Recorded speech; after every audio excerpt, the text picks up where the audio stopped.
Setelah Yesus selesai dengan segala pengajarannya itu, berkatalah ia kepada murid-muridnya, "Kamu tahu bahwa 2 hari lagi akan dirayakan Paskah.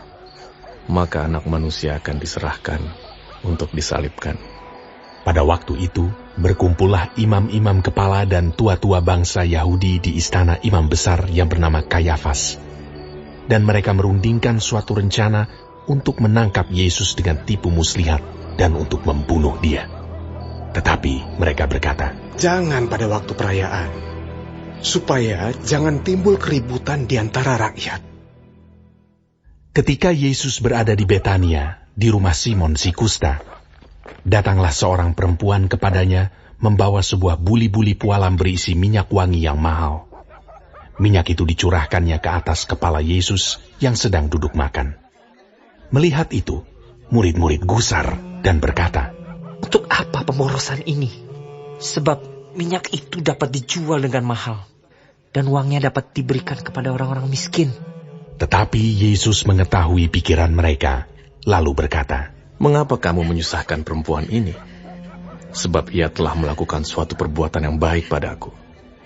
Karena orang-orang miskin selalu ada padamu, tetapi aku tidak akan selalu bersama-sama kamu.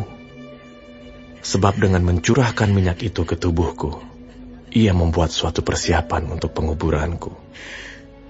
Aku berkata kepadamu, sesungguhnya di mana saja Injil ini diberitakan di seluruh dunia, apa yang dilakukannya ini akan disebut juga untuk mengingat dia." Kemudian pergilah seorang dari ke-12 murid itu yang bernama Yudas Iskariot kepada imam-imam kepala.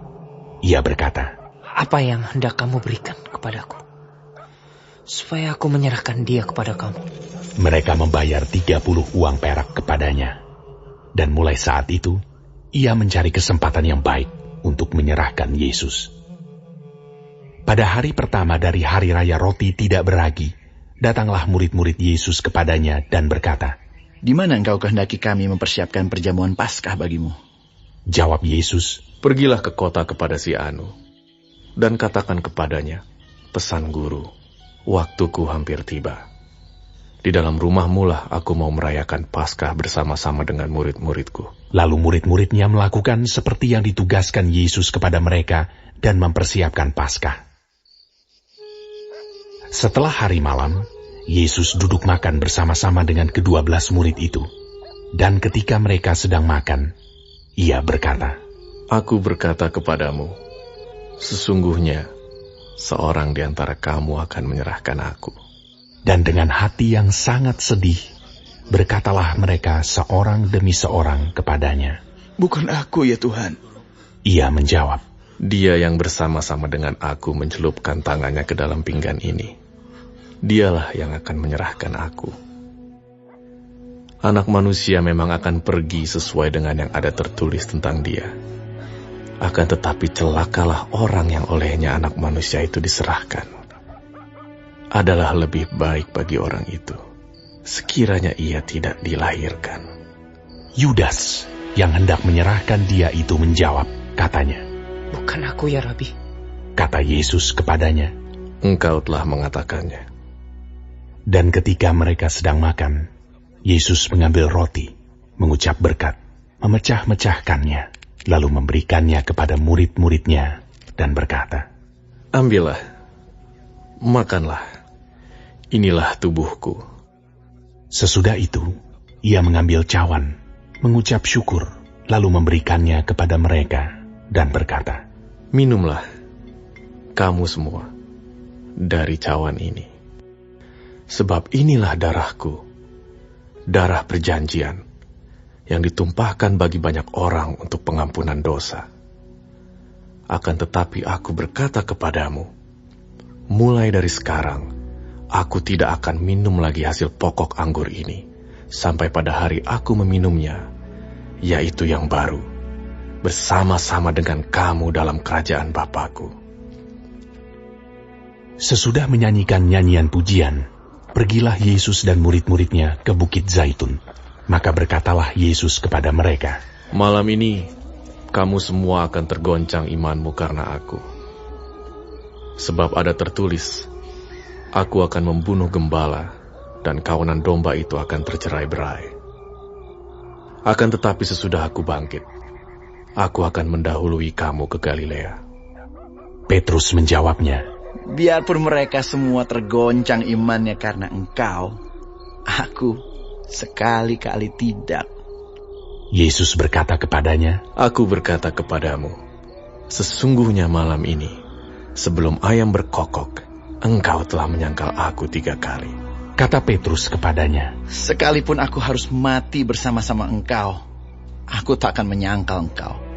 Semua murid yang lain pun berkata demikian juga. Maka sampailah Yesus bersama-sama murid-muridnya ke suatu tempat yang bernama Getsemani. Lalu ia berkata kepada murid-muridnya, "Duduklah di sini, sementara aku pergi ke sana untuk berdoa." Dan ia membawa Petrus dan kedua anak Zebedeus sertanya. Maka mulailah ia merasa sedih dan gentar.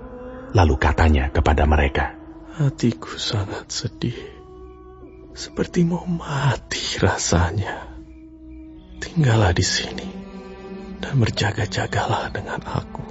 Maka ia maju sedikit, lalu sujud dan berdoa. Katanya, "Ya Bapakku, jikalau sekiranya mungkin, biarlah cawan ini lalu daripadaku. Tetapi janganlah seperti yang ku kehendaki, melainkan seperti yang engkau kehendaki." Setelah itu ia kembali kepada murid-muridnya itu, dan mendapati mereka sedang tidur. Dan ia berkata kepada Petrus, "Tidakkah kamu sanggup berjaga-jaga 1 jam dengan aku? Berjaga-jagalah dan berdoalah, supaya kamu jangan jatuh ke dalam pencobaan. Roh memang penurut, tetapi daging lemah." Lalu ia pergi untuk kedua kalinya dan berdoa. Katanya, "Ya Bapakku,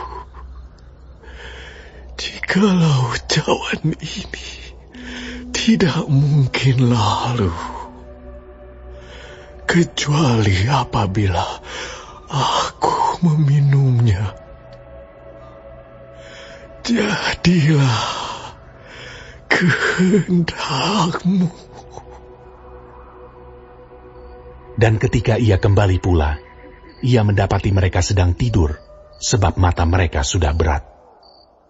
Ia membiarkan mereka di situ, lalu pergi dan berdoa untuk ketiga kalinya, dan mengucapkan doa yang itu juga.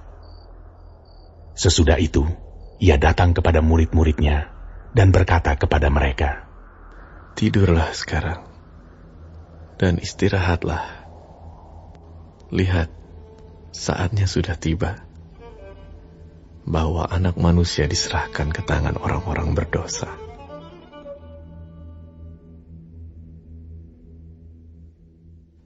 Bangunlah, marilah kita pergi. Dia yang menyerahkan aku sudah dekat." Waktu Yesus masih berbicara, datanglah Yudas, salah seorang dari ke-12 murid itu, dan bersama-sama dia, serombongan besar orang yang membawa pedang dan pentung, disuruh oleh imam-imam kepala dan tua-tua bangsa Yahudi. Orang yang menyerahkan dia telah memberitahukan tanda ini kepada mereka. Orang yang akan kucium, itulah dia. Tangkaplah dia. Dan segera ia maju mendapatkan Yesus dan berkata, Salam Nabi. Lalu mencium dia. Tetapi Yesus berkata kepadanya, "Hai teman, untuk itukah engkau datang?" Maka majulah mereka memegang Yesus dan menangkapnya. Tetapi seorang dari mereka yang menyertai Yesus mengulurkan tangannya, menghunus pedangnya, dan meletakkannya kepada hamba imam besar sehingga putus telinganya. Maka kata Yesus kepadanya, Masukkan pedang itu kembali ke dalam sarungnya, sebab barang siapa menggunakan pedang akan binasa oleh pedang. Atau kau sangka bahwa aku tidak dapat berseru kepada Bapakku, supaya ia segera mengirim lebih dari 12 pasukan malaikat membantu aku? Jika begitu, bagaimanakah akan digenapi yang tertulis dalam kitab suci yang mengatakan bahwa harus terjadi demikian? Pada saat itu Yesus berkata kepada orang banyak, "Sangkamu aku ini penyamun? maka kamu datang lengkap dengan pedang dan pentung untuk menangkap aku. Padahal tiap-tiap hari aku duduk mengajar di bait Allah dan kamu tidak menangkap aku. Akan tetapi, semua ini terjadi supaya genap yang ada tertulis dalam kitab nabi-nabi. Lalu semua murid itu meninggalkan dia dan melarikan diri. Sesudah mereka menangkap Yesus, mereka membawanya menghadap Kayafas, imam besar. Di situ telah berkumpul ahli-ahli Taurat dan tua-tua. Dan Petrus mengikuti dia dari jauh sampai ke halaman imam besar, dan setelah masuk ke dalam, ia duduk di antara pengawal-pengawal untuk melihat kesudahan perkara itu. Imam-imam kepala, malah seluruh mahkamah agama mencari kesaksian palsu terhadap Yesus supaya ia dapat dihukum mati. Tetapi mereka tidak memperolehnya, walaupun tampil banyak saksi dusta. Tetapi akhirnya tampillah 2 orang yang mengatakan, "Orang ini berkata, aku dapat merubuhkan bait Allah dan membangunnya kembali dalam 3 hari. Lalu imam besar itu berdiri dan berkata kepadanya, "Tidakkah engkau memberi jawab atas tuduhan-tuduhan saksi-saksi ini terhadap engkau?" Tetapi Yesus tetap diam. Lalu kata imam besar itu kepadanya, "Demi Allah yang hidup, katakanlah kepada kami, apakah engkau Mesias, anak Allah atau tidak?" Jawab Yesus, Engkau telah mengatakannya. Akan tetapi aku berkata kepadamu, mulai sekarang, kamu akan melihat Anak Manusia duduk di sebelah kanan yang Maha Kuasa, dan datang di atas awan-awan di langit. Maka imam besar itu mengoyakkan pakaiannya dan berkata, "Ia menghujat Allah. Untuk apa kita perlu saksi lagi? Sekarang telah kamu dengar hujatnya. Bagaimana pendapat kamu?" Mereka menjawab dan berkata, "Ia harus dihukum mati." Lalu mereka meludahi mukanya dan meninjunya. Orang-orang lain memukul dia dan berkata, "Cobalah katakan kepada kami, hai Mesias, siapakah yang memukul engkau?" Sementara itu, Petrus duduk di luar di halaman. Maka datanglah seorang hamba perempuan kepadanya, katanya, "Engkau juga selalu bersama-sama dengan Yesus, orang Galilea itu." Tetapi ia menyangkalnya di depan semua orang, katanya, Aku tidak tahu apa yang kau maksud. Ketika ia pergi ke pintu gerbang, seorang hamba lain melihat dia dan berkata kepada orang-orang yang ada di situ, "Orang ini bersama-sama dengan Yesus, orang Nazaret itu."